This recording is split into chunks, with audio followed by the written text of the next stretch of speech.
राज्य शासकीय अधिकारी आणि कर्मचारी यांचं सेवानिवृत्तीचं वय 58 वर्षांवरनं 60 वर्ष करण्याच्या निर्णयाला विद्यार्थी संघटनांनी आणि शासकीय नोकर भरतीसाठी प्रयत्नशील असलेल्या उमेदवारांनी विरोध दर्शवलाय।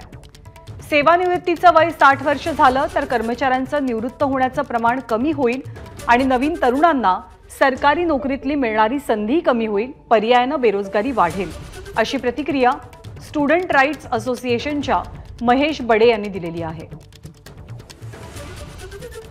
शासकीय कर्मचारी व अधिकारी यांचं सेवानिवृत्तीचं वय 60 वर्ष करण्याबाबत शासन विचाराधीन असल्याचं वेगवेगळ्या माध्यमातून समजतंय।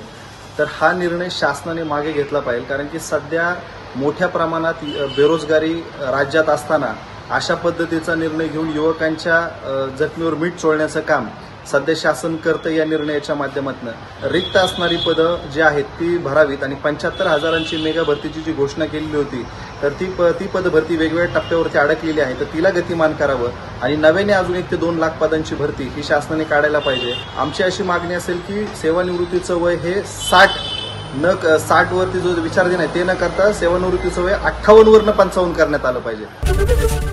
एबीपी माझा, उघडा डोळे बघा नीट।